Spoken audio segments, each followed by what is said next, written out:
MPB is the largest global platform to buy, sell and trade used photo and video kit. MPB is the simple, safe and circular way to trade, upgrade and get paid for kit. Find out more at www.mpb.com.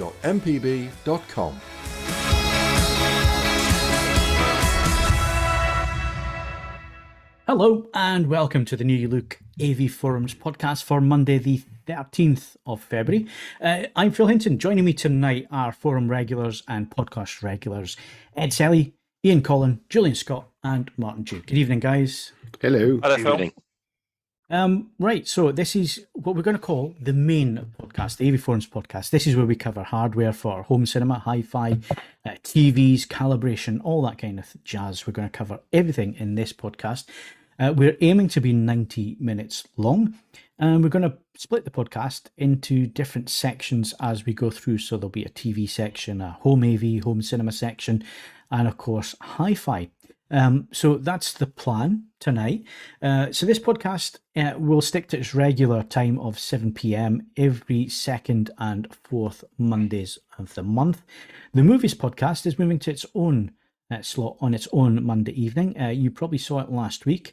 It will be starting at 8:30 on an evening, presented by Kaz as always, and the movies team will take you through 4K discs and all the big releases at the cinema. So they should have a podcast every week moving forward now from AV Forums. It'll either be the movies edition or the main AV Forums podcast where we talk about all the kit that we love to review, that we love to sit and watch our movies on and so on. So this is the main event for all of that. We're also going to do video interviews. We're going to bring the industry in as well. It's something that we've wanted to do for some time now. We'll let you know a little bit more about who our guest is on the next podcast. And if you want to send any questions for them, we'll let you know at the deadline for those, and we'll try and get them answered as well. The chat window is open if you're watching us live, and I know some of you do join us live, and it is appreciated. So the chat window is open. If you've got any questions, get them in there, and we shall find some time tonight to try and answer as many as we can. The vast majority of you listen to the podcast through a podcast provider or iTunes and so on, Spotify and other suppliers. If you listen a little bit later on, but you still want to ask questions, you can do that one or two ways. You can send us an email to podcast@avforums.com or go into AV Forums, into the main forum list, head down to the bottom, and you'll find the AV Forums podcast forum in there. Just go to this episode in that forum and add your question to the thread. That's probably the best way for it to be noticed. And we'll certainly come back and answer those questions or any comments that you have. So our last podcast, we discussed Netflix and their proposal to basically make sure that you've got your own account and you're not sharing a password. So there was some comments for that, and I've forgotten who I've given this to, so I'm going to write it down next time. So who volunteered for this one? I was volunteered. I wouldn't you say were I volunteered, yeah, but I okay. was volunteered on my behalf. So yeah, we've got a couple of interesting comments on this just to flag up. For the first one, Lloydie92 said that they like the pricing strategy adjusted so that 4K is available further down the pricing tiers rather than being basically your second choice. They say that they don't need 4 concurrent devices either, as 2 is plenty. So presumably they'd just be happy with a simpler pricing strategy. Second interesting comment was from Mr. H, who doesn't think that paid for account sharing will encourage piracy, but does think that folks will become more fastidious over what they want to watch and how long they keep a streaming service before cancelling and resubscribing in 6 months' time, which is something that obviously people do. They'll cancel, resubscribe when there's something they want to watch. So it maybe might encourage, or Mr. H thinks it might encourage people to drop out and drop in a little bit more. Okay, excellent. What do you guys think now the dust settled a little bit? I think there's been a little bit of backpedaling. There's been a fair amount of backpedaling. But something that's interesting was the idea. Different people need different things from subscriptions. There's maybe something that Netflix want to look at and consider is that the idea of a subscription builder, actually a configurator, that's quite a good idea. So you just want one 4K sub just on one television, you end up paying less than someone who perhaps wants 4 devices but doesn't necessarily want all the bells and whistles. That could actually potentially generate more loyalty than the sort of one-size-fits-all policy. But I dare say it's more complicated to set up, and it's going to require more dynamic pricing. But yes, there has been a fair degree of rowback, and it's like, whoa, we didn't mean this quite much. And they were trialing things in Canada, and just lots of people quit their subscriptions in protest. Yeah. So I think there's going to have to be a bit more tweaking for the system as yet. Yeah, I think there's other ways to encourage them guys to become account holders or new tiers, like you say, Ed. I think that's the solution. Anybody else got any thoughts on this before we move on? Jules? You know, I've not kept up with I know I've heard that they've been sort of rowing back on this from Netflix, that something was leaked. It wasn't ready for it, which sounds like we were just testing the water. Yeah. And they didn't like the reaction, so maybe it'll pull back. But it affects our household. You know, my daughter lives in Norwich,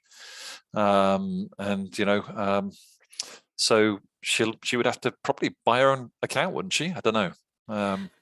Yeah, it is a tough one for them. I think the prospect of losing more subscribers is not a good thing. So I'm sure this is a subject we're going to come back on. But thank you very much to those of you who made your comments in the thread under this podcast.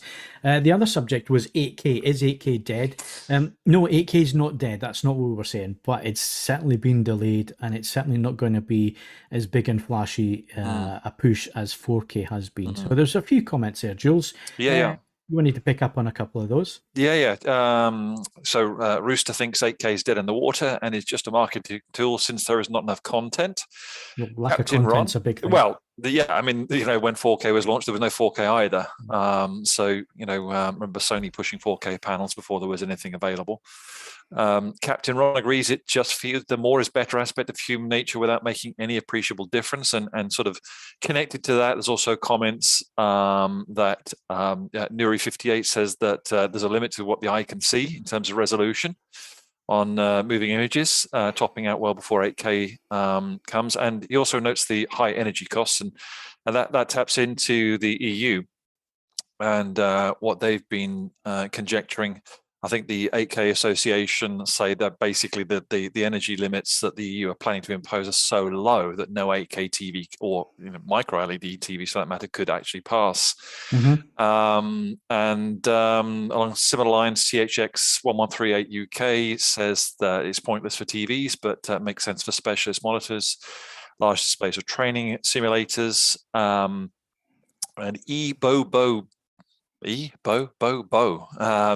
says the latest gen games consoles can't realistically render 8K in real time anywhere except for the odd title. I think a lot of that is, makes sense. When I go into people's rooms, there's a practical limit to how close people can sit to the TVs. In any case, most people are not sitting close enough when I go into their rooms to calibrate to actually even see 4K resolution. Yeah. So for most people, especially in the UK, we've got limits on the sizes of TVs we can put in rooms, unlike American basements or whatever. Most people are not going to see it. They're going to struggle to get any benefit from 8K from that point. And we also see, DVD is still outselling Blu-ray and UHD Blu-ray. What market penetration? I mean, there's not going to be any 8K physical disc. So it'll all be down to streaming, and are streaming platforms in a position to deliver 8K at all? When I'm going to grading studios, most people are still grading at SDR, including the studio I was in today. So I think it's an awful long way down the road, to be honest. Maybe not dead, but it's going to be limited initially, and it'll be quite a few years. Yeah, and that was the big thing at CES. It was the lack of push for 8K. Yeah. I think manufacturers, let's get 4K right. And it's very true what you're saying as well about DVD outselling the higher resolution formats. That is very true. And of course, I can come in on an evening and my other half's got the TV on, and I don't know how she does it, but she always manages to have the SD channels. Even though I've shown her favourites, go to favourites, everything's HD. She still has BBC One in SD, and then when I say this is she's in SD, absolutely 100% doing it to wind you up, and I endorse that wholeheartedly. I can't see any difference. So, yeah, it's everybody that made a comment. All of your comments are very much hitting the nail on the head. There are a number of reasons why 8K is going to take some time to come to market, and it was interesting that Toon Army was over in Tokyo and had a 8K demo and found it underwhelming and dim. Well, it's like I said in the last podcast, if it's an LED LCD TV, you need much more light behind that LCD panel to get the same brightness as a 4K panel. Yeah. So the 8K panels will be dimmer. It's just physics at the end of the day. So thank you very much for everybody. But also, if I could just step in there as well, they also say that you need a 14-foot wide screen in a medium-sized room to be able to detect all the detail in a 4K image. So actually, there was a move to get digital renderers away from their monitors and to go and look at their work on large screens at the studios. Also, a 35mm negative film, if you were to break it up into pixels, it would represent about 3,500 pixels in the horizontal plane. So, and as we know, we can put those images onto massive 40-foot plus screens and get a fantastic image. So I think it is kind of academic if we're moving into the 8K sphere. I think particularly on monitors up to 65 inches, it really is an academic absolutely. Absolutely. And Hollywood ain't going there anytime soon. Yeah. It's rare to get a 4K DI these days. If it's an effects laden movie, you ain't getting a 4K DI because the render time just for the effects at 4K it costs the studios too much. So yeah, it's going to take a long time before certainly Hollywood moves over there. But is Hollywood going to delay it? Because there are other streams of content that people watch nowadays. YouTube are already, you can already watch stuff in 8K on YouTube, and lots of people now watch YouTube that are not film fans. So there are other markets. Right, we need to move on. But thank you very much for everybody who answered the call for your questions. Do that. Send your questions, send your comments, and your opinions. The best way to do that is the AV Forums forum. Go and find this podcast and add your stuff in there to the thread. Right, moving on. Tonight we're talking about my trip to Amsterdam. No, not that trip. The one to Philips. We're talking about that TV and sound event. It's always held at the Hilton Hotel in Schiphol Airport. So basically, you fly into Schiphol, you go to the hotel in the airport, and then you go back and get on a flight and fly home again. It's really, really easy. It's one of the easiest events to get to. Once you're through immigration, that is, through the Brexit queue. But once you get through that, it's nice and easy. And it's always a great event. So I had a great time there. So all the new products, we'll tell you about that. Jules has been to Barcelona. I have, indeed. But Jules has been to ISE, so we're going to go through what Jules saw there and so on. We'll do that a little bit later on. We've also got some reviews tonight. So we're looking at the NAD 3050 LE integrated amp. And unusually for Ed, he's also looking at a multi-channel speaker setup, which he reviewed at Christmas. He's going to tell us all about that. Just in case you missed the review, I do appreciate Christmas and New Year's very, very busy, and then we've got CES and everything else. So sometimes these reviews do disappear off the front page. So we just want to remind you what we have done, just so you can find those things. Martin's going to take a look at the System Audio Air 9 speakers and SVS Prime speakers. So we'll catch up with Martin and discuss those. Plus, Ian's got all the latest news, TV, hi-fi, home cinema, everything, even balloons that go floating. Ian will tell you all about that, and we'll be answering your questions in the chat. So if you are watching us live, do get your questions in there, and I'm just going to quickly go and have a look and see what there is. Magnus, thank you very much for your comment tonight, Magnus. Philips 77 with MLA, yes. 55, 65 and 77 has MLA, and they are Meta screens as well. I had that confirmed this week from Danny Tack. So there you go, Magnus. your answer to your question. If you've got any more questions, get them in tonight. We will try and answer them. But before we get started with the show, very quickly, guys, what have we been up to since the last podcast? Ed, what have you been up to? I went to a gig on Saturday night. Excellent. Decisions on doing more live music this year. So this time round, I went to the, as I say, a band, an act I've talked about before because I have a fabulous name, Warrington Runcorn Newtown Development Plan, with supporting acts as well. It was quite intense. It's sort of heavy electronica, big noises. I mean, it must be said, things became less weird across the evenings. The support acts went sort of, Polypause was the first act, and that was quite odd. Then Field Lines Cartographer, and that was a bit less odd. And by the time you got to the main event, there was actual music involved, so that was good. It was entertaining, and very reasonably priced, £8.50, easy to get to in Bedford. It was a lot of fun, and I'm not going to say who I'm off to see next, but it's a right blast from the past. I think Phil's going to be quite keen on that one. So yeah, that was good. It's just always, I have to balance going to see live music that leaves me deaf and unable to review things, but with the experience of hearing things in a different environment. And I think that's a priceless thing to be able to do. And I really, really enjoyed it. So go out and support your local venues. Yeah, absolutely. And it's one of these subjects. We'll probably come back to it and discuss it in another podcast. But the price of tickets, we've looked at some gigs that we wanted to go to this year, and the price of tickets is just extortionate. Well, I'm paying £90 to see Peter Gabriel, but £8.50 for this, I thought was pretty reasonable. It was good to see some acts that are a bit different to normal. Yep, excellent. Jules, what have you been up to apart from ISE? Because we're coming back to that bit. Apart from Barcelona. It was my birthday on Saturday, so happy birthday! Yeah, thank you. It started off really well. So playing football, 1-0 down at halftime. Manager brings me off. I scored the equaliser and set up the winner. So a goal and assist on my birthday. That was very nice. And then Norwich had to ruin it later, of course. Ian knows all about this. Yep. But the morning was good. So, okay, excellent. Ian, what football games have you been playing? And happy birthday again, Jules. Cheers. Not so much football games. Weirdly, despite being a big gamer and being a big fan of football, I don't really play a lot of FIFA, which is strange. Okay. But no, I haven't been doing that much gaming of late. I did upgrade my broadband, which was about exciting as it gets.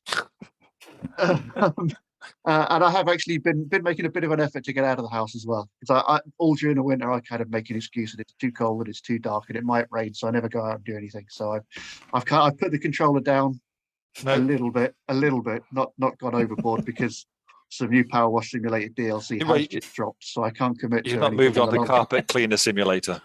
No, some Lara Croft DLC for Power Wash Simulators in the house, so that's on the to-do list very much. But yes, I've been going out walking, been down to the beach a few times, so it's just nice to get some actual fresh air into the lungs as well. Yeah, I mean, you should be really taking advantage of where you are. You're very lucky what you have, beach and everything where you are. Yeah, it's the kind of thing that I'd regret it. As soon as I moved away, I'd be, why can't I walk down to the beach? But whilst I'm here, then I never make use of it. Yeah, it's always the same, isn't it? Martin, what have you been up to? Well, since Christmas, moving house actually, and I think most of it's done now. Luckily, my move was within Henley-on-Thames, so quite an easy one. Only a couple of miles to drive from point A to B, but it's still the big, overhaul to one's life, if you like. Yeah, but it's never easy moving. It's never easy. Yeah, and you lose things. It's just it's so annoying. But one of the upsides of this is I've got a space downstairs in this new place where I'm setting up a home cinema, but it is a rented flat. So I'm not going to do anything intrusive to the walls and ceiling. I'm not even going to ask, but I'm setting up my M&K system with 6 ceiling bound channels for Dolby Atmos. So it'll be a 7.2.6 system. I've got a local carpenter building me a steel frame from which to hang those. That steel frame will also carry my CinemaScope screen, and one of the crossbars will hold my Epson projector as well. So that will become my reference environment. It will be my studio and an entertainment area. And it's kind of going to be an interesting experiment. And I will share some pictures, I think, when it's done. Well, I think you should be videoing the whole thing and just giving us an insight into what you're doing. So crack the iPhone out, get making some videos. That'll be I'm afraid I've only got an Android phone, but yeah, I'll take some moving pictures. Yes. Yeah, absolutely. I've been doing something similar-ish these past few weeks. So my flat is getting renovated at the minute. So the cinema room has been out of action since about November, because everything that was in the cinema in the flat was in the cinema room, while the rest of the flat was plastered and painted and all the rest of it. So that's all done now. So I had to get the cinema room up and running this week. So everything's been taken out of the cinema room. And I've been busy painting in there. I thought it was going to be a 2-day job. My stepdad came down from Scotland to give me a hand, and we thought it'd be easy to prep the room and all the rest of it. Now, I've gone away from the dark colour on the wall, basically because it's a media room. It's going to be used for filming and so on, while the flat is still around. And once it's sold, and I will be moving to another place. It just hasn't been built yet. We're going to be moving to a new build and going to be going into a garage at a new build. So it's going to be slightly smaller than the current room. But while I'm still there, we will be using it. So it's taken me 5 days to get it round. And thanks to people on the forums, I was looking for a colour that I could use that was not going to impact on picture quality and so on, still give a good image, cut down on reflections and so on. So I actually went into the DIY forums and had a look to see what people are doing in their cinema rooms in the forums. It's always a great resource for that kind of thing. And happened upon Dulux Thunderclouds, it's called, and it's a neutral grey, as you can see from the photographs. So it should be black when you turn the lights out, once the windows closed and the curtains are closed and so on. Get light out of there. It should darken up quite nicely. But again, for filming, it's not going to completely and utterly kill any light source that I have in there, which when you're filming stuff, you don't want to lose your light source. Otherwise, you see nothing. So again, it should be all right to be bouncing some light to get film products and that kind of thing. So yeah, it's been a bit of a trial to get to where we are, but hopefully by the next podcast, I should be podcasting from that room. Well, that's right. And every room is completely different, Phil, isn't it? Yeah, and this is the thing. We've always got to adapt to our situation. For example, at the moment in my room, it's beautiful oak floors in this flat on both levels, and it's kind of open plan. And where my home cinema is going, I asked the landlady if I could put a fitted carpet in there. She said no, understandably, but she said you can put a rug. So I got a carpet company to come in and fit a rug, so it looks like a fitted carpet, right. And it's been whipped at the edge, and it's just great. It just looks like a fitted carpet room. So there are these things, there are these problems you can get round. I think. Does it really tie the room together, though? Yes. Good. Yes. Yeah. You have room for all your shoes, your trainer collection. Well, yeah. Yes. Yeah. You know. Yeah. So yeah, I'll try and keep everybody updated how we're getting on with that room, because that will be the room that'll be used certainly until the flat gets moved on. So yeah, it's been fun getting back to that room, because I've been in that property for about 23 years. So yeah, I know that room inside out. I know every. Were you sad, Phil? I will be when I get rid of it. Yeah, when it finally moves on, it'll be the end of having a big cinema room, I think, like that. But I think a lot of people are in that position at the minute. I think, the days of dedicated rooms and so on. But again, this is a conversation we can come back to. But yeah, it's going to be interesting. We'll keep it. We'll keep the information coming, and obviously Martin's build as well. That sounds really interesting, Martin. What you're doing there, I hadn't thought about doing it like that, but that's really interesting for a rented property, and a lot of people again will be in the same kind of position. Yeah, exactly. Something like that. So yeah, absolutely, looks like great stuff. Right, before we get on with the show, we are going to competitions, and I think Ed was volunteered for this one. I'm just now scrolling down to the right page. It's quite brief. You can win a Denon Home Range 350 wireless speaker worth £599, courtesy of Peter Tyson. This closes at midnight tonight, so you need to be listening in the near field for this one. Do so, though. It's a very, very good product. I've tested one of these. I really enjoyed it.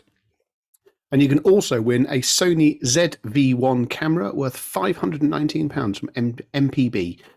Head on over to avforums.com/competitions to enter, and anyone except Phil can do so, provided you are a member of avforums.com. Yeah, good stuff. Get entered in those competitions. And of course, if you're a movie fan, there's plenty of movies, discs, 4K discs, that kind of thing. Loads of those competitions at the minute as well. So if that tickles your fancy, get into the competitions as well. Right, new patrons, welcome along to Hudson 10. Thank you very much for your support, Hudson. That really is appreciated. Everybody that supports us is doing a great job because it helps us provide you with better content at the end of the day, and one of these days we might even make a decent podcast, so please keep the contributions coming in. It really is appreciated. Right, let's get on with the show.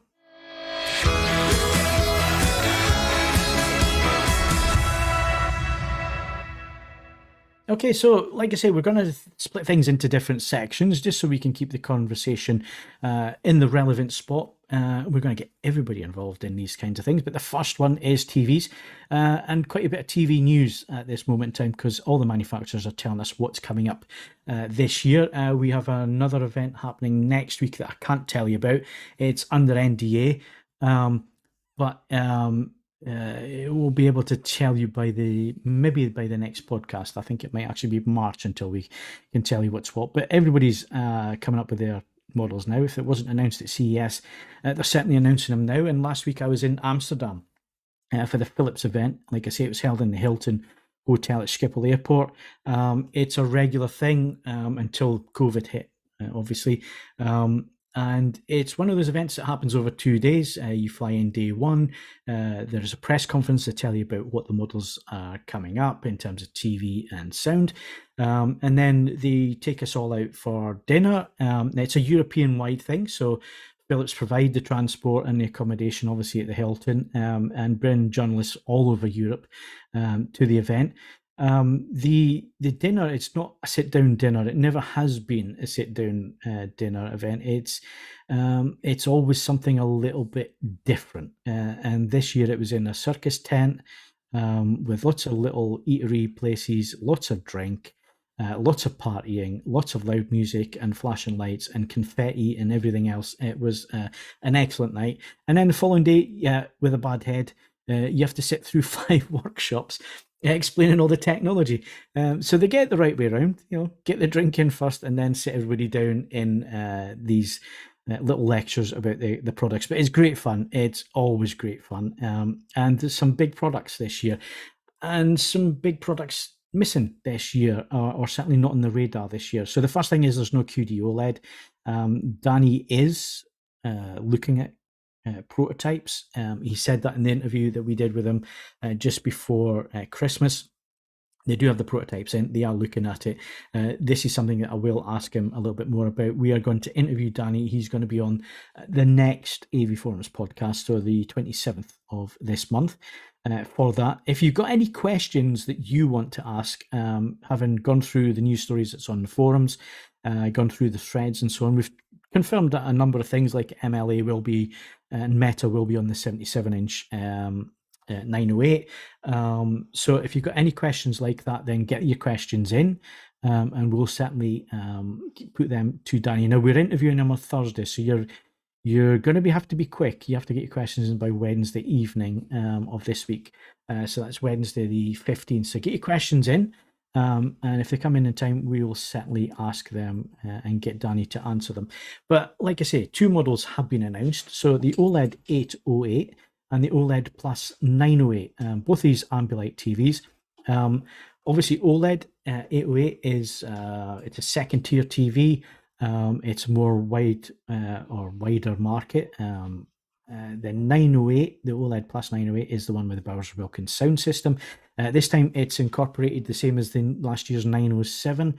I reviewed that on the forums. Go and have a look at the 907. It's a nice chassis. It's all encompassed in the same chassis. It doesn't have a separate soundbar or anything like that. It's a LCR system, so left, center, right. And yeah, it has the new P5 processor, which is in the 7th generation. but it's a single chip, and this is where a lot of the confusion is coming. So Philips normally do a single chip and a dual chip P5 processor. This is a whole new processor that's in this product line for 2023, which basically means that it is using the MediaTek Pentonic 1000 chip. It has two HDMI 2.1 ports, full 48 gigabits per second, three-sided Ambilight, but because it's the single chip, we won't get the OLED plus 938, which would replace the 937 from last year. That's going to be a 2024 model, but it should be able to do 4K 120 at full resolution, and everything that was a slight issue last time around has been ironed out with this new chip. So that's the 908. The 808, slightly different, slightly lower panel, so it doesn't have the latest panel that's in the 908. So it's last year's panel. It's OLED EX, and it has all the functionality and features that you would expect from that level of product. It replaces the 807. The other thing with the 908, like I say, it has the new panel. So that's a new Meta panel. So it has micro lens array. So basically what that does is, because within any display you lose light internally in the display, the micro lens array does away with that. Any light that's bouncing around on the inside of the panel is directed back out towards the viewer, which means that you get more brightness from this panel. They are quoting 2,100 nits on a 3% window, and that's in the vivid mode, which they now call crystal clear. So it's not in an accurate mode. I would expect accurate mode D65 white point calibrated should be about 1,300 nits, if those figures are to be believed. So it's definitely a step up in brightness, the same as what Panasonic are promising, and the same as what LG are promising, because it's the same panels. So they do have the heatsink technology. Philips have their own processing on board, which is obviously the single chip P5. So it looks like a really exciting TV. They are announcing it now. Normally, you wouldn't announce the OLED Plus models until September. Obviously, they're bringing that forward. I don't think there's going to be any September launches from the company this year. They only have the two main OLED models. There was also LED, mini LED and LED TVs. Ian, maybe you can take us through the models there in terms of what Philips announced with mini LED and LED. Yeah, sure. There was a couple of MiniLED TVs, or mini LED, sorry. The new 9308's obviously the bigger deal in the MiniLED department. Penciled in for a Q3 window, I believe. It basically launches a new lineup to be called the Extra, which is billed as offering kind of a middle ground between what the OLEDs can deliver and what the standard LED ranges will deliver.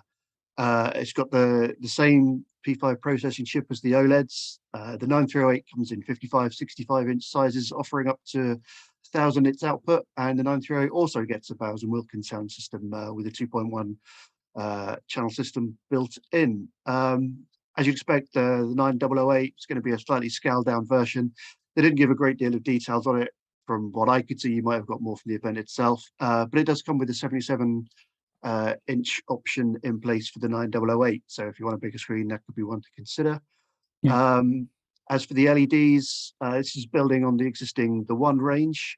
These with the 8808 and the 8508 penciled in for, I think these are penciled in for Q2 of this year, so not too far away. 8808 comes in, starts at 43 inches going up to 85, the 8508 topping out at 65 inches. And again, the 8808 is going to be like the bigger deal out of the two for the LEDs, coming with a full 4K 120 hertz Dolby Vision package, with the 8508 coming in a little bit below that, maybe at 60 hertz. But again, you're going to have the new P5 processor, three-sided Ambilight system, so it'll be interesting to see how those models, and especially the contrasting pricing, shapes up. Yeah.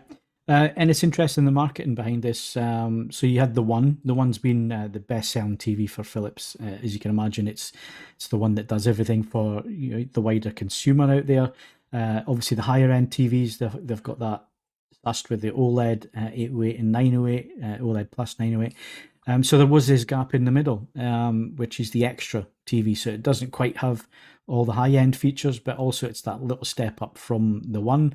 And again, they're looking for a bit of a wider audience, a wider consumer audience looking at that TV. So it'd be interesting to see the numbers, sales numbers, because obviously you're then moving that up to mini LED as well in those models. One thing I did forget before we move on is that the OLED 808 will be available in a 42 and 48 inch screen size. It's the first 42 that Philips have done. So yeah, you want any more information on that, then the news stories that Ian put together are up there.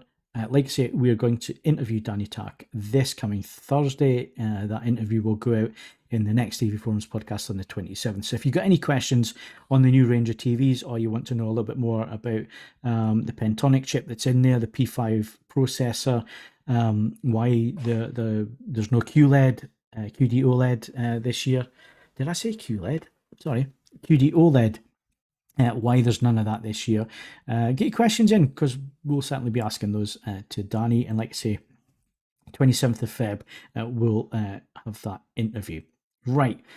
So we'll move on to some news that's not Philips related, Ian. And it's, again, the Pentonic 1000 chip. There seems to have been a bit of a kerfuffle online, because some journalists just assumed that there'd be 4 HDMI 2.1 inputs on this chip.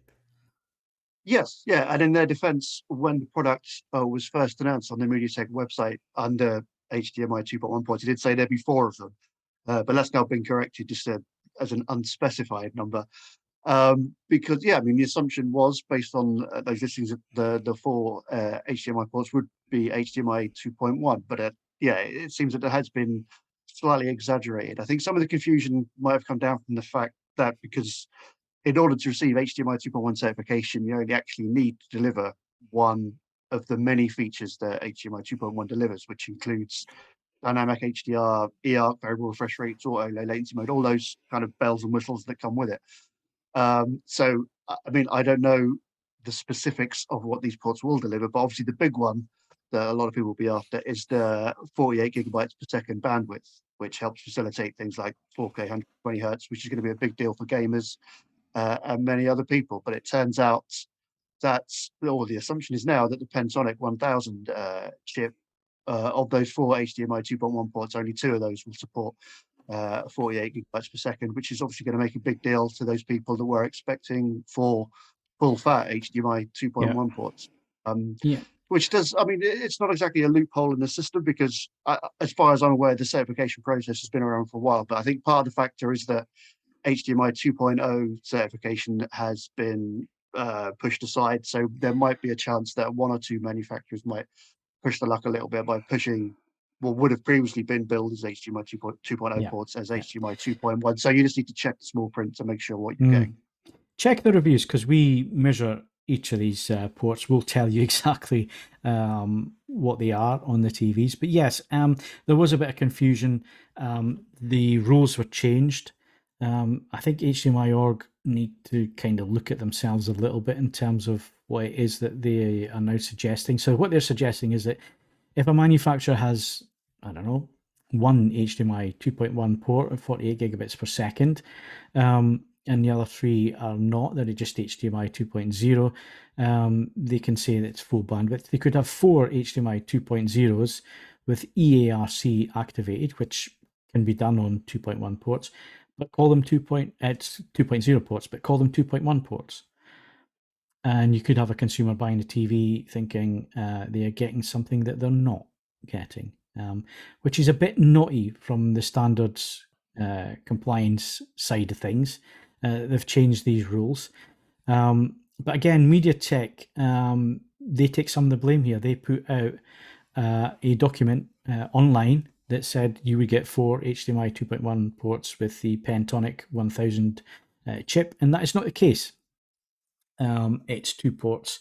Now, do you need 4 ports? I doubt anybody other than serious gamers who have more than 2 HDMI 2.1 devices would need 4. But of course, the argument is that Samsung and LG have been offering 4 48 gigabits per second HDMI 2.1 ports since, well, at least the last 4 years. their models have carried forward. Obviously, they do their own silicon in-house. They don't use a company like MediaTek, so they can offer that. So yeah, it has caused a lot of problems, but I think, is it a PR disaster? I think what it highlights is that we need better standards. We need a company that's not just a commercial company who are handling the standards and saying what manufacturers can say and not say. It seems to be that standards are pretty lame, in my opinion. If you were asking me, it needs to be a bit tougher, a bit tighter. It's why we used to have things like THX certified or ISF certified attached to products and so on. You knew you were getting a certain level of performance. I think that's been really watered down, and changing what classifies a port as an HDMI 2.1 port is what's a bit of a fallacy now, if you ask me. Jules, you got any thoughts on this? Yeah, it's not cricket, is it, Phil? No, it's not. In my opinion, it's not. Yeah. And it's somewhat disappointing, especially, the first indications, as we just heard, whether we're going to have 4 ports capable. And it now obviously is down to 2. And, most of the places I go into, guys have got a PS5 or an Xbox. Sometimes you come across, quite often actually, people with both. And then very occasionally somebody will have a gaming PC in there as well. And yeah, there'll be, I guess that's going to throw the spotlight back to LG and to Samsung, as you've highlighted. So it's a missed opportunity, I think, and also disappointing because it raised hopes, which have just been dashed. It has. Yeah. I mean, what you can't do is you can't blame the journalists who reported on this, because they were handed a press release from a company that specified what the specification would be for this chip, and they've just reported on that. So I think there was a bit of a backlash, which was a little bit unfair, I think. It should be the company that's holding their hands up here, having misled the market in terms of what was on this chip. But let's not have a complete downer, because there are some interesting things on the new Pentonic chip. It supports all the latest Wi-Fi, so 6 and 6E. It has frame interpolation technology on there, Dolby Vision IQ with precision detail. You got Dolby Atmos, you got DTS, Master HD, Virtual X audio, intelligent view technology. So you can have 8 different streams onto a display, and each of those separate. So it's not like a picture-in-picture. It's actually separate streams, which is really, really powerful for some users, and that will be used certainly in the professional sphere. You have more powerful AI processing in there, and the list goes on. And obviously the interesting thing for our audience out there is Collen ready. So TV manufacturers don't need to go to portrait display now and spend a ton of money and years in terms of developing their TV sets to be able to do the AutoCal with Collen and all the rest of it. It's built into the chips now. So any manufacturer can offer that to the end user. So there's a lot of great things on this chip. It's just the little bit of negativity seems to have blown into a big story. And I think it's just, and quite rightly, the standards being changed, that's naughty. That really is naughty. It should never have happened. And then, the company giving out false information and how many ports there would be, again, hasn't done them any favours, I don't think. So if you've got any points, any opinions on this, or any questions, get them in. We're live tonight, or if you're listening a little bit later on, head to AV Forum's podcast forum and put your thoughts, opinions, or your questions in the thread, and we'll come back and answer those a little bit later. So that's the news out of the way. And I think we've covered everything for the TV section, so we're going to move on swiftly to home cinema. If you'd like to support the AV Forums podcast on a regular basis, then why not become a patron? Head over to patreon.com/AV Forums to sign up. You can also make a one-off donation through the Super Chat or via streamlabs.com/AV Forums. All donations help us to improve the website and the podcasts. Thank you to all our supporters. So welcome to the home cinema section. What happens in here, I wonder? maybe talk about some home cinema and home AV products. So first of all, why don't we find out what's happening in the world of AV and head over to Ian. So Ian, home cinema subjects, what do we have in terms of product news? First up, we have Sony announcing no fewer than 5 new 8K AVRs on the way, featuring spatial sound mapping, along with the likes of 360 reality audio, Dolby Vision, and a whole bunch more stuff. The lineup includes 4 new additions to its ES series or elevated standard models, which are led by the STR AZ7000 ES, which comes with a 13.2 channel, 150 watt solution, and then scales down through an 11.2, 9.2, and 7.2 options. They're all models kind of geared towards the custom installation market, with support for the likes of Control 4, Crestron Savant, and OVRC, with prices at the top starting from $3,299 down to $1,099. The 5th model, which isn't in the ES series, is the STR AN1000. It's a rather more conventional 7.2 home cinema AVR AV receiver, which comes with a cheaper $899 price point. And the reason why I'm quoting US dollars is the only downside is that they've only been confirmed for the US and Canadian markets so far, but fingers crossed they'll make it over the side of the pond some point in the not too distant future. Hopefully. There might be something coming up in the next week or so, but I can't say anything at the minute. Right, let's move on. McIntosh AVR. This is something a little bit different from the company. Yeah, its ever-expanding lineup is now getting the home theatre receiver in the form of the MHT 300. It's due to start shipping in March with a price tag of £8,995. It's a 7.2 channel model offering up to 150 watts at 4 ohms or 120 watts into 8 ohms. It comes with 8K and 4K support, plus the likes of Dolby Atmos, DTSX, Dolby Vision, HDR10, and 3D video pass-through.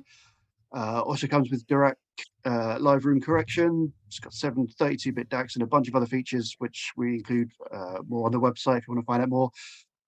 And yeah, I don't know if you guys have had a chance to take a look at it as well, because you might know more than I do. There was some heroic, like all the bells and whistles. some ever so slightly heroic missing the point in some of the comments on a news story. Macintosh has no interest whatsoever in being at the bleeding edge of specification here. They had no interest in packing more channels of amplification in other people or doing new and novel things. This is designed to go into households where they've probably had some Macintosh stereo equipment or at least are fully aware of the brand. And the whole idea is it goes in, it operates like a Macintosh should, it looks fab whilst it does it, and it probably will last forever, or it will still be going well beyond the point where all of the technology in it is utterly obsolete. Mm-hmm. And I have every confidence that it will do all of those things exceptionally well. I mean, obviously, as you know, as Ian says, you can add extra channels to it, and who knows, maybe 1 or 2% of them may see those extra channels. I would be willing to bet at least a pint that the vast majority of them never see more than 5 speakers or 5.2 for front height, and that's it. They won't have anything else attached. They will work seamlessly. It will work flawlessly. It will behave impeccably whilst it does it, and it will be built like a lorry. And do you know what? If I was going to put together a pleasant home cinema for my own use, it's the sort of thing I'd covet instantly because it's great. Okay. Even the looks, Ed. Yeah, well, you see, Martin, I've grown on the looks because I've reviewed a couple of their stereo products now. It all looks mad, but they are genuinely joyous things to operate. Everything makes much more sense after you've spent time with them. I'm actually worried that this one doesn't have anything like enough knobs on the front of it. But or videos. Well, yeah, no. Well, I mean, all of these are concerns, but I am confident that it will look and behave like a Macintosh. And I am much more of an advocate of that, having tested some of their stuff, than I ever thought I would be. I always thought it was massively over the top. Having lived with some of the stuff on review, I'm actually something of a convert now. It makes a lot of sense. That's very interesting, because I've never got my hands on any of the stuff. Only seen it and obviously been to demos. My impression of it, though, or my perception of it, is that it's stuff that ends up in upper middle class, large living rooms in the United States and pretty much nowhere else. Well, I mean, they've made some decent inroads into Europe. Now they actually have decent distribution. I do agree it's a heavily US-centric brand. I mean, the power amplifiers are designed for room and speaker challenges that simply do not exist in most UK situations. But no, I'm going to defend this one. I think that this is basically what the company needs. It's going to do lovely work with Sonos Faber surround systems, which again don't go big on extended surround. It's going to look sumptuous, it's going to last forever, and it's going to be a joy to use. And that's my hunch on this one. If any Hollywood film has in the script a hi-fi system of any description, you can bet that the art direction and the set designer go straight for McIntosh gear, because just to the way it looks. Unless they're the villain, where inexplicably they often have Meridian. All right, British brands, that's why. Just ask about this one, because I calibrated just a couple of Macintoshes before. One with Odyssey for some reason, and another one I think it had Room Perfect, which was a Lingdor thing. This one's got Dirac. It comes down to the varying changes in who's been providing the technology platform for it. Do bear in mind that a number of the thing you saw with Odyssey would have almost certainly been from the period of time when I think they were owned by the same people that had Denon and Marantz, and then they'll have just moved through different things. It's more stable now in the arrangement they have with Sonos Faber, so I suspect that Dirac is what you're going to see on their AV products going forward. Okay, right. So that covers the home cinema news. Before we get into reviews, we're going to have to say goodbye to Jules very soon, because he not only is he a professional calibrator of the highest standard, he also plays football. He's going to go and play football in a little while. Is it training tonight? Is it okay? It's training. But before he goes, you were in Barcelona for ISE. So first of all, for those who don't know what ISE is, what is it? It's a massive event. I don't know how many people go to CES, Phil, but there were 58,000 people at Barcelona for ISE, Integrated Systems Europe. Times that by 3 for CES. Right, okay. So, it wasn't so big. I thought it was big, but it's for AV and systems integration professionals.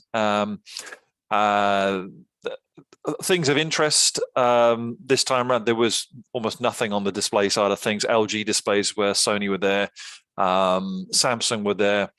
There was nothing from the consumers. We didn't see any of the consumer panels, but what you got was professional displays. You got the Samsung Wall, you got the Sony Cletus, you got the LG micro LED, huge displays. Also, other things like OLED, transparent OLED signage and things like that. So a lot on that side, a lot on the networking side of things. And then more pertaining to what we're talking about this evening with home theatre, a lot of audio companies there, and also related to what we were just talking about with McIntosh, they were there, and they had a very impressive array of amps outside their room. I put a picture on my Facebook page. It was very, very interesting. And also Dirac were there with their new acoustic live calibration tools. So that was an off-site demo. I did. First time to hear Pellisson as well. And wow. Yeah. Those Pellisson speakers. Sounds like the same demo I got at CES. Wow. Yeah. Could have been the same track. Ghost Riders, I think it was. It's now my Spotify thing, but it doesn't sound anything good as what they had. Yeah, there was also one track called Batshit Crazy. I don't know if they played that one or not. No, they didn't play that one. No, that was interesting. Yeah. So did they do the A and B comparison? They did, on, off, on, off. Yeah. And the Pellissons were awesome in 2-channel without that. I mean, without being on. When they switched it on, certainly the bass was really, it was improved. It was nice and tight and really sort of punchy and sort of, it was. I was so impressed by that. And then we went to Multichannel, Top Gun and things like that, and it was still really good, but wasn't quite as impressed by what Dirac was doing to it. It's still a work in progress, so I expect them to be making improvements, and that's what I was told. And the other interesting thing got to do was the Neutrinov demo as well. So they had a custom built room there. I think it was tens of thousands of pounds to build this room, and they had 16 subwoofers in this room, what they're doing is similar to what Direct are doing. I believe it's an active system, whereby they basically creating a wall of sound. They're using the rear subwoofers to remove reflections and deal with room modes. And you're supposed to get identical bass in all the seating positions. I could only sit in one, so I can't vouch for what other people experienced. But it was really, really good. It wasn't the demo wasn't entirely perfect because there was still a lot of noise coming in from the showroom floor. But as a demonstration of principle, it was really good. So obviously this is going to be a big new thing, isn't it, for on the EQ side of things coming forward? And interesting that we just mentioned that McIntosh will be having Dirac in it as well. At the moment, it's limited, I believe, to Storm Audio, but it'll be rolled out later. Just a quick one. Dirac, did they allow you to move around in the seating position? Yeah, yes, because that really does make a big difference. Because the sweet spot is huge. Yeah. It is absolutely. Yeah. Yes. So very impressed by both demos. And what else was there? We hung around on the screen research booth because it's now PVA certified. They had a very interesting screen, an art screen, CinemaScope, and you could drop down in front of it. It had a piece of artwork. You can get whatever you want printed on there. So it would fit quite nicely into some living rooms because you can just have art printed on the front of it. So 1 minute it's art, next minute it's just it goes up and it's a screen. Which has been a concept that's been around a while. The AV Forum's home cinema that Stu has had Star Wars artwork over the front of it that moved out of the way. So it's nice to see that they're refining the technology and keeping it going. Certainly, Mad VR as well. They were on the same booth, so hung around with those guys for a while and watching them demoing that to a lot of integrators. Oops, I've lost what's happened. Can you hear me? Yeah, I can still hear you. Oh, it's come back on again. Yeah. So I lost my mic for a second there, but it was a very interesting show and lots of manufacturer parties in the evening in Barcelona. Yeah, well, the other thing I've just seen in your photographs there, I didn't see it. It's gone again. But DeLorean, what was the DeLorean there for? What was that? I have no idea what it was there, apart from just to get people to a booth, hanging around the booth. But it will. I thought you'd be interested in that one. Yeah, I love a DeLorean. I couldn't afford one now. They're silly money nowadays. But yeah, and of course, back in the day, they were cheaper, weren't they? Yeah, they were a lot cheaper. You'd have to get DeLorean to go back in time. Oh, that's an idea. So you can buy the cheaper DeLorean. Maybe they can make a good one as well. Because, I mean, you know what I mean? It's like never meet your hero. I never want to drive one. Anyway, excellent. ISE, it's a show I've never been to, Jules. And I think it's just because it's an integrator show and it's more, custom install and so on. But that's sometimes where all the interest in technology starts to creep in because... if you've got wealthy customers who want the best of the best, that's where you get your R&D budget. So, interesting to see that technology.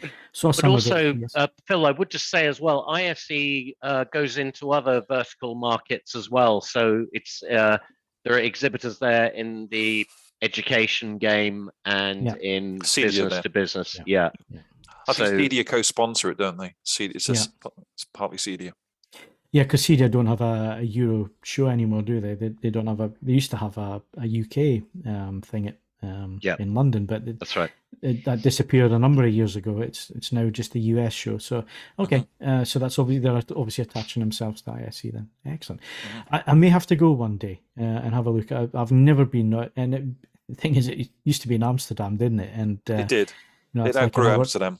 Yeah. The only problem was there were reports of some pickpocketing and muggings going on. It normally happens in Mobile World Congress. That normally happens in Barcelona. Anyway, so thank you very much for the report, Jules. That is appreciated. You need to go and do your football training. So thank you very much for your time tonight. We'll catch you on the next podcast, Jules. Good evening. Okay, cheers, guys. Bye-bye. Right, so let's move on to some reviews then. These reviews have been published, and the reason that we're talking about them is that well, we had that annoying thing called Christmas and New Year get in the way before we had the magic of CES. But obviously that buried a lot of content because there was so much going on the homepage. Some of the reviews did get missed. So we're going to just remind you about some of the stuff that we have been looking at. And Ed did a big speaker package. And unusually for Ed, it was multi-channel. So Ed, did you do this at home, or is this an on-site? This was on-site and listed in the review very clearly as on-site, as we always do. I did this for a couple of different reasons. The first was I'd done 2 Christmas reviews of big stereo products, and I thought it was only fair, as we are AV forums, as we have got an off-site policy, that I could go and do something that was actually multi-channel. And as people have noticed, a bit of a cost of living crisis. So the other review I did in 2022 for multi-channel, actually I did 2. I did an ELAC one, but I also did the Bowers & Wilkins 800 series. So I asked the question, could you get close to the experience I had with the Bowers & Wilkins 800 series? Now, Phil's heard that room, and I need to be clear that the room that I listened to these in was nowhere near as treated and set. But could I approach that fundamental quality for less money? And went off and listened to some Paradigm founders. Now, this is a bit of a weird one because we've actually done a different Paradigm founder review in the past, but we dug different speakers out for this one, and I was seriously impressed. I don't want to describe a system that costs as much as this one did as a bargain, because that's both insulting and fatuous, but these are exceptional speakers, even judged at their asking price. There's a lot of speaker there. There's a lot of clever technology there. So, effectively, the major story is that these large founders use an active bass module, and it just lends a speaker that's significantly smaller than the Bowers & Wilkins 801 that same utterly imperious just shove. And it was a tremendous listening experience. It really was. And it came in total, the system that I listened to, for less than a price of the 801 fronts that the Bowers & Wilkins system had. Now, I need to be clear, it wasn't as good, but it was a seriously impressive experience. And something else that is worth bearing in mind, if you are looking at doing conventional box loudspeakers in certain roles and then mixing in walls and in ceilings in, Paradigm's a North American company. They're very, very good at this sort of thing. So there are products commensurate with the quality of the founders at available for in-wall and in-ceiling applications. They all come into the UK.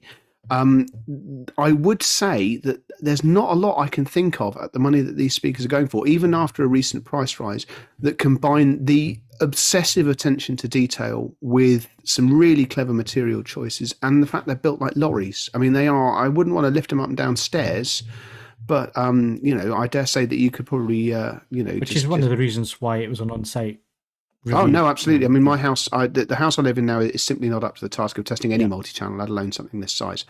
I was genuinely impressed. I'm aware that the number of people shopping for systems at this sort of level isn't huge, but if you are looking for your end game AV system, I was truly staggered at how close they got to the best AV experience I've had in some time, and down in Bowers & Wilkins' own room, how close these got in a much more ad hoc setup at substantially less money. I don't think they're the most beautiful.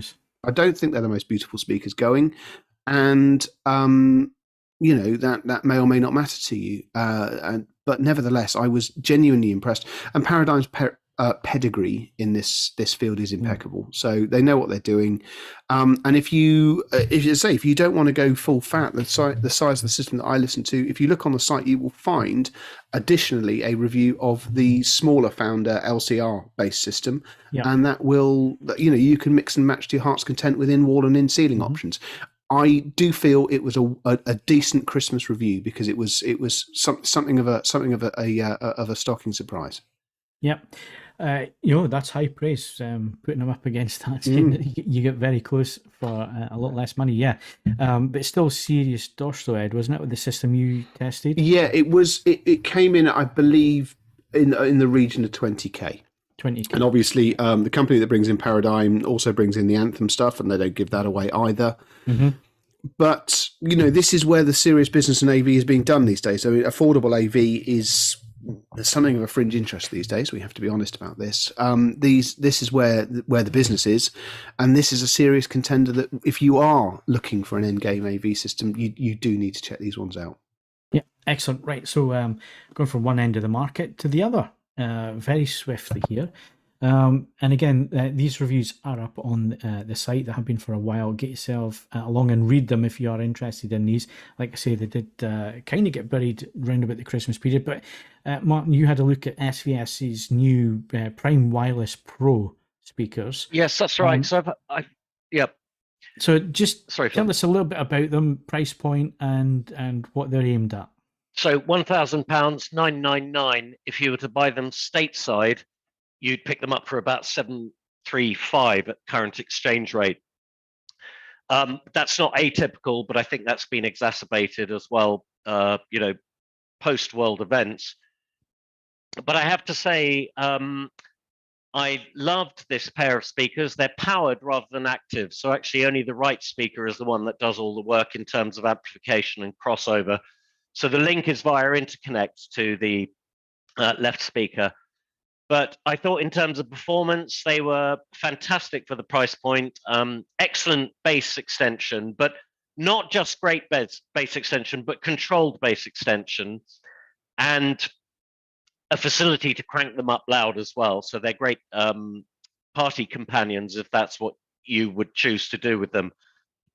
I accept that various people on the forums have suggested that perhaps they're not the prettiest speakers in the world, and I do concede that. But they are very well built, and they're chunky, and they've got a lovely black lacquer finish. And I have to say, either side of my TV, they looked really fantastic, and that's why I gave them the thumbs up for looks. I know a lot of the American manufacturers don't necessarily specialize in aesthetics, but I thought they looked very complimentary of my flat panel display. Unfortunately, I couldn't get DTS Play-Fi to work. But I understand I'm not the only person that. I was just going to say, has anybody managed to get it to work? On one or two occasions it has functioned for me, but yeah, DTS either needs to pull a finger out of somewhere or exit gracefully. There are issues that fixes have been promised for some time, and they are still not forthcoming, and there are a number of manufacturers who are increasingly furious. So something has to happen. Martin, your experiences are largely in keeping with quite a few people. So right. yes, Thank you. Okay, well, like I say, these reviews are up on the site, so go have a look if they are of interest to you. But we need to move things on. Because, like I say, we're trying to hit the 90-minute mark on the new podcast format. So we've done TV, we've done home cinema. Coming up next is Ed and the HiFi section. If you enjoy the podcast on YouTube, then please like and subscribe. If you're listening to the audio version, then please leave us a rating on your podcast app. We invite you to email questions and feedback to podcast@avforums.com and join in with this episode's discussion thread in the podcasts forum at AV Forums.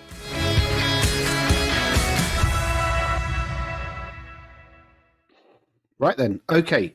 Phil is going silent for a bit, and it's going to be me saying for a period of time as we do the HiFi section. We've got some news to kick off with. The starting point for this is a new KEF range, R series. The big story is something that we have seen before, the meta-material absorbent technology. It's quite baffling stuff. I've had some demonstrations of it. It's sort of it defies easy description. When you look at sort of how KEF's employed it, it looks more than anything else like the labyrinth meme in the early Westworld episodes.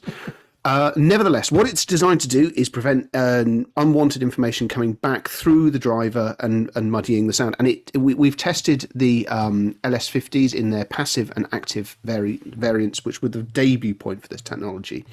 And it works exceptionally well. Now, the R series is different to the LS50 insofar as all of the speakers are passive. There's more than one of them. There are, in fact, 3 floor standers, 1 stand mount and center speaker options, and most importantly for you home cinema fans as well, KEF is continuing with their upward firing Atmos and other format materials which can be added to the top of any of the speakers themselves. The other interesting one, and I think we're going to see more of this, is when they're launching at this point, they're in relatively standard finishes, but there's going to be some extra designer finishes. And I think this is the next thing that we're going to start seeing a bit more of. I think we're going to probably reach peak retro. There's still going to be more retro products, but I think we've probably peaked in that. And I think we're going to see much more in the way of bespoke finishes and unique colorings and generally just making your products stand out from other people's equipment. And I think... Are these going to be available at Bristol for people to have a look at? Do you know? I believe at least some of them are going, yes. And you know, the R series has traditionally been a very decent seller for KEF. It's a big part of what they do. You get a lot of the flavour of the reference technology, the reference range speakers from them. They're generally speaking quite aesthetically pleasing. So yeah, I mean, this is a decent and important update. And I have voiced an interest for review samples. I'm not going to lie, I haven't had a huge amount of success with KEF review samples in the last year, but if you are in some way affiliated with KEF and you're listening to this, then you know, do make yourself known, and I'd be delighted to do a test run on these, and I'm sure that the multi-channel boys would be delighted to have a look at the upward firers and other bits and bobs as well. Yeah, totally. The other one is, in terms of news stories that I picked out, is Cambridge Audio has launched 2 affordable streamers. And often we use the word affordable with products that aren't affordable. These actually genuinely are. There's 2 of them, and I've managed to studiously forget their names because I'm afraid they're not terribly memorable. Where are they gone? There's one XN10 and the MXN10. Thank you, Ian. One is £449 and small, and one is £549 and big, and their specifications are extremely similar. But there's something that's worth pointing out here. Blue Sound has had this part of the market pretty much wrapped up for a fairly long period of time, because when you buy a Blue Sound node, it looks fine, and it's supported by an excellent operating system. Now, I'm going to stick my neck out. I don't think that Stream Magic, I haven't tried this latest iteration yet, so I may be doing them a disservice. I don't think it's quite as flexible as Blue OS, and it doesn't, obviously, now Blue OS is being used by Roxanne and other companies. There's an ability to build a whole house of components using the software from different companies. Nevertheless, Stream Magic is stable, easy to use, and good. So I would say that if you are looking to get streaming up and running on a system for, you know, relatively sensible money, this is a really, really good place to start looking. And I have also requested review samples of these because I think these could be dark horse products. And you know, it's good to see Cambridge Audio. God, it's about 15 years since they launched the original MP30. We won't talk about streaming product they made before that because it was a dark time in everyone's past. The MP30 was the first time they went into network audio, and it's really good to see them still tweaking, cajoling, and updating these products to reflect the requirements. And I've requested review samples. I have a sneaking suspicion that they are going to be very, very good. So with that being me talking, this is an instance where Phil, being on the ground, has seen something which is I just glossed over and thought, well, that doesn't sound very interesting at all. But as well as televisions at the Philips press launch, there were updated headphones and earphones. Now, 2 of them I flagged because they are updates to products that we've already tested. There's the Fidelio L4, which replaces the imaginatively titled L3. That's a very, very good headphone. Notable as the first time I tested a wireless headphone that sounded better with the noise cancelling engaged than with it disengaged, something which has now started to appear in the competition as well. I didn't think there was much wrong with the L4, the L3, so I'm going to be interested to see what's been done. I mean, they say it's lighter. They've been, tweaking bits here and there. Yeah, it is, and some of the design aspects that's well known on these on the L3 appears on the L4, but shrunk down. They're a bit more focused is probably the word I would use. You know, they've taken the best of L3 and looked at what they're going to do with L4. Nice use of materials, as you would expect, your head leather, and they've thought about the design as well. So the headband's been redesigned, repurposed. The leather around there's slightly thicker, slightly more comfortable, and then they've upped the game obviously with technology on board. So it's got Bluetooth 5.3 and so on. So yeah, it looks like a really nice headphone, to be honest.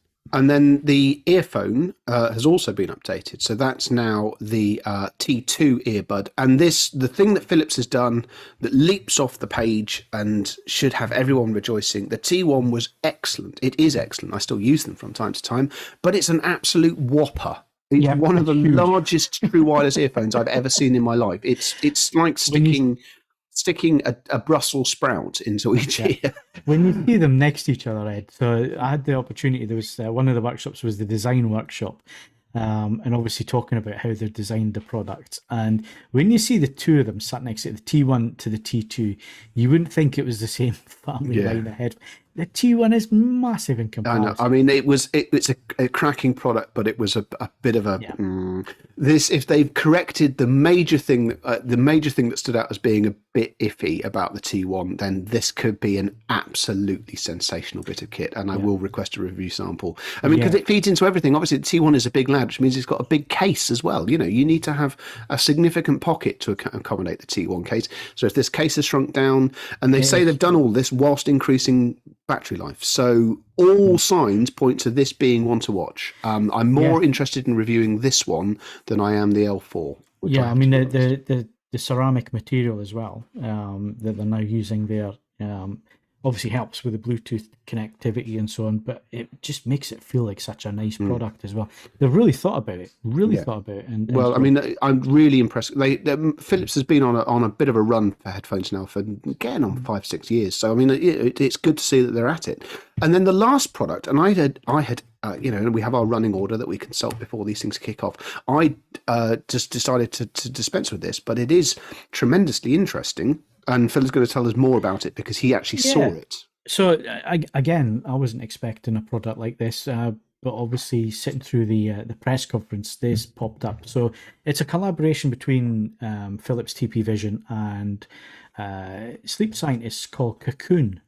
And what they do is they monitor your sleep and how well you're sleeping and your sleep patterns and your heart rate and all that kind of thing, and try and give you some suggestions as to how to improve your sleep. Because if there's one pick me up that everybody could benefit from is a better night's sleep, and if you've got a good night's sleep, it's some of them are saying it's better than taking Class A drugs, because if you're properly rested, you're properly ready for your day ahead. So they have this headphone.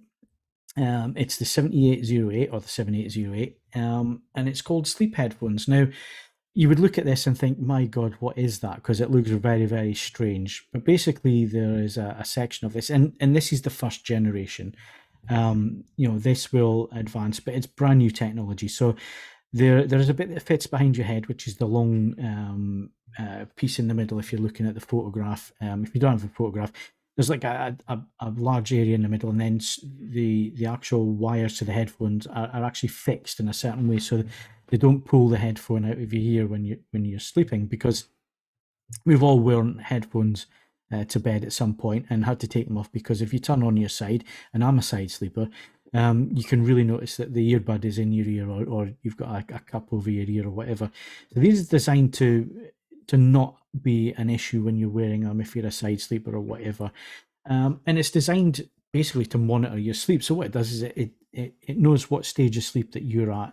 And if you start to drift off into deep sleep, it then starts to fade your music out and brings in white noise, but not just white noise, but also noise reduction. So if your partner is quite noisy, a bit of a snorer, it will actually help you stay asleep, because the noise cancellation tunes itself to that noise and will remove that noise, or certainly dim it down to a level where it will not affect you or affect your sleep, so you get a much better night's sleep. Now, I don't know if you other guys have got these, I've got an Apple Watch or a Fitbit or a Garmin or whatever. You can do a lot to monitor your sleep, looking at these things like your heart rate and oxygen levels and, you know, how many times you woke up during the night and so on. But that's only one side of the story. So what they're trying to do with these headphones is give you that better night's sleep. You know, you can tell when you've had a bad night's sleep. You can look at your watch, you can look at your apps and see why you've had a bad night's sleep. But what's the solution? Well, Cocoon reckon it's this technology, and I've got to say, I think all of us here are probably people who, you know, from time to time have a bad night's sleep or have a noisy partner or have disturbed sleep at some point. On a more basic level, I am the noisy partner. So this I'm the more noisy of a- partner yeah, as well. so- I will admit to that. Yeah, Ed, you're right there. But, you know, anything that helps get a better night's sleep is something that I'm definitely going to be looking at. So I think these are quite reasonably priced as well. I mean, some of the competition, I believe, are multiple hundreds in cost. I think these come in at about 180 euros, I think was the price it was being bandied around. So, you know, it's not an insignificant amount of money, but if they actually do what they say on the tin and can do that over the 10-hour battery life and help you sleep and help you stay asleep, then I think it's a really interesting product. And it just jumped out at me. You know, you can talk about, you know, great sound quality and all the rest of it, but if you're tired and irritable and so on, you're not much fun to anybody around you. No, absolutely So if not. it helps you get a better night's sleep, I'm all for it. And this is actually, I have to say, this is classic Philips. This is, you know, this is absolutely. This is the same thinking bit that you have behind Ambilight and so many other things that they've done, where it's taking what everyone else is doing and going, well, what could we do differently? And long may this continue. So yeah, I would be delighted to get a sample in for this. Anybody else on the team interested in these, Mark? It's something that would help you? Yeah, because I find as they get older, I don't sleep as well anyway. So yes, I would say it could possibly be. I'm very interested in this product, actually. Yeah. Yeah. And Ian, can you play Sleep Simulator with these, huh? I'm sure there is a sleep simulator, but no, I'm more than happy to be a willing volunteer if you want to pay me to sleep for an afternoon. I've got no problem with that at all. So, Spoken like a true journalist, I salute. Well, actually, I think this would be the first time that we would pay for you to sleep on the job, actually, to test these things. So there you go. But yeah, it was a really interesting product, Ed. Really interesting. Yeah, absolutely. And I say we'll try and get them in, and we'll see what they do. Right, moving on. We'll do this super quickly. The review is up on the site, and I don't want to go at length into it. We were really lucky. We got the UK review sample of the NAD 3050 LE, NAD's birthday present to itself. So they've been going since 1972, the year the A-Team were sent to prison. And they've built an amplifier that looks like it comes from 1972. And on the inside is absolutely prime 2023. So on the front, you get VU meters. On the back, you get Dirac streaming. Not Dirac. So you do get Dirac setup. You get Blue OS streaming and HDMI ARC. And I love this product. It's not perfect. I did find that its wireless reception was iffy. It didn't feel as powerful as I thought it was going to be. It did feel a little bit less grunty than I was expecting, because I've tested plenty of NAD products and they've had lots and lots of power. But I can forgive it almost all of that. It's just such a perfect balance of entertainment in terms of how it looks and feels, with asking nothing of you in terms of how it operates in a modern sense. So I was genuinely impressed. The review is up on the site. The caveat, and we say this in the review, as far as I know, all of these LE models are sold. We took the decision to review it because we think it's an interesting product. We think it's notable. But these limited edition ones, they made 1,972 plus an unknown number of unserialed ones. The review sample is one of those. But there aren't many of them. They're almost all spoken for, certainly at a dealer level and mostly at a customer level too. However, it does appear that something that looks and behaves quite like this is going to enter more serial production. And if that's the case, I will most likely update the review to note the differences, and you can check the relevant sections of it. The other thing that's worth noting is if you like the idea of this, but you're not completely sold on the NAD, later on this month is a review of yet another amplifier that has both VU meters, streaming, and HDMI ARC, and that is not a limited edition. And whilst they're very similar on the outside, I was genuinely surprised at how differently I perceived them in their terms of their operation, how they look and how they feel. So watch this space. And I do stand by what I said when I was talking about the Kefs. These are perhaps the high point of retro, and we might be gently strolling away from that, which may or may not be a topic for another podcast, because I know that some people who comment on these review threads are sick to the back teeth of it. So I would look forward to what you'd actually like hi-fi companies to be doing, and we can discuss that at another time. Ed, how accurate are the VUs? On the NAD, not at all. Right.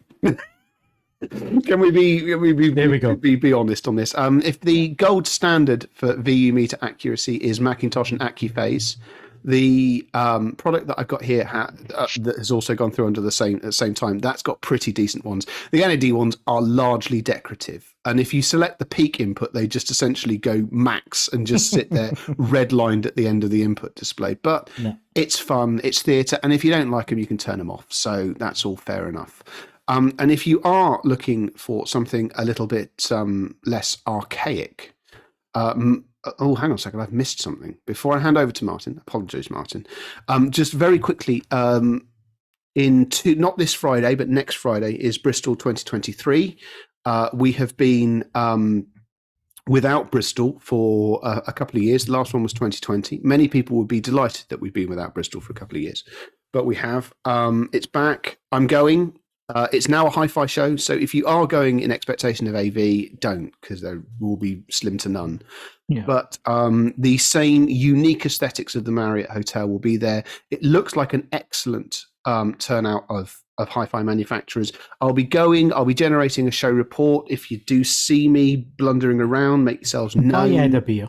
If you see Ed, no, not until we've finished. But yeah, okay, see how we go from there. But yeah, I'm looking forward to it. I mean, I did 17 consecutive ones from 2003 to 2020, so it's time to kick that back into life and see where we go from there. But if you are looking to get most major hi-fi brand stuff in one place, in one visit, it's still worth the trip. So I would say that that's well worth a look. See how it goes, and I hope to see some of you there. And now returning to not just the Ed show. So Martin, you've been looking at the System Air, or is it System Audio? SA Air 9 wireless speakers. Yeah, that's right. System Audio, hence the SA. Yeah. Again, a set of powered speakers. In this case, I think the left one was the one doing the work, and again connected by interconnect. And therefore not by Cat5 or wirelessly. I have to say I did love these speakers. Beautifully formed. We got the walnut version from Karma AV, and they sound lovely. Particularly, they really shone on classical music and sources actually, and had great prowess with vocals. And I was very impressed with them. What I found a little unfortunate is that at higher levels, the bass tended to lose control and the sound field could muddy up a bit. But they are beautiful sounding speakers, and enjoyed my time with them. And I think if I had a choice between these, and it's interesting that they are similarly priced to the SVS Wireless Pro pair, I think I would settle for these. They do have HDMI ARC, not much else in the way of connectivity. So Bluetooth and a couple of Toslink connections as well. But I think they're a rather fascinating company, actually. And I think their CEO and founder, Ole Wittoft, who says, consumers shouldn't get blinded by the science when they're making choices in audio. They should go for what they like, and they should listen to what people are saying about the way it sounds rather than the science and the figures. So I enjoyed this pair very much, and I hope we hear more from System Audio, because I have to say, in my naivety of the two-channel world, I was not familiar with that brand at all. No, they've made some good stuff, and I'm sure that somewhere there's a 15,000-word thesis to be had as to why the American speaker has a dominant right and the European speaker has a dominant left. So, yeah, we can enjoy that one at another time. No, I've had some experience with the passive speakers. It's just. it's not showy engineering, but it's generally speaking effective engineering, and I've always enjoyed the results. So yeah, I mean that mirrors my thoughts on that. All that is left for me to do in HiFi is to do album, vinyl, and playlist of the podcast. Now, I went to an electronic gig at the weekend. I've been deep in electronic music for the last 2 weeks, so I'm afraid if you don't like electronic music, tough on this one. The album of the week is an American artist called Amtrak. He's released his second full-length album called Extra Time, and you can buy it on the Bandcamp service, which is an excellent way of actually ensuring that the artist gets some money. It's all on the major streaming services as well, but if you do want to buy it, do that. Cross his palm with silver. You can buy it on, there will be a limited edition vinyl run. Now, it's going to come from the US and it's going to cost a fortune. All I would say is that there is one copy of his previous album for sale on vinyl on Discogs in the entire world, and it's £170. So if you view vinyl as an investment as opposed to something you actually play, you might want to buy it on vinyl and just squirrel it away and not play it for 2 years and see where it goes. I think that's breathtakingly cynical, but you do you. Vinyl. This is another album. This is another Belgian, a crypto Belgian band called Acid Arab. And if you wanted a sort of 2-word description as to how this album sounds, that's pretty close. This is their third album, imaginatively titled Trois, 3. One of my friends did point out that he feels that this sounds like the music in an ISIS training video. And I think that's harsh, but your mileage may vary. It is an electronic album that borrows themes from throughout the Middle East. It's an acquired taste, but I think it's one of the most imaginative and out-and-out grunty electronic albums I've listened to in a very long time. I think it's very, very, very much worth listening to, and it is available on vinyl. My copy has been ordered. I'm sure people will be delighted who live in the vicinity of me for that, but I think it's well worth a listen. It's on all the major streaming services again, and it's something just a little bit different. And finally, playlist. I'm using Spotify more these days, and one brilliantly titled Laser Disco appeared in my You May Like, and do you know what I did like? It combines things that are very crypto 1970s with things that are absolutely of the moment, and it flows through. It's a good listen. It doesn't necessarily overstay its welcome at 3 hours 45. Good for a long drive. Try not to go too fast. If you don't like one of the tracks on it, the chances are the next one will be up your alley, provided that you are in some way, shape or form an electronic music fan. Don't worry, the next podcast will contain real instruments. So there. Okay, well, thank you very much for that, Ed. That's a hi-fi section done and dusted, and in fact, that's a podcast done and dusted for another week. So my thanks to Ed, Ian, and Martin. Thank you, sir. Thank you. And of course, thanks to Jules, who had to leave us to go to his football training. The next podcast is the movies edition. It's on next Monday the 20th. They start at 8:30. So if you want to watch live, it's 8:30 for that. And of course, it will be available as soon as the live stream has finished as an audio only.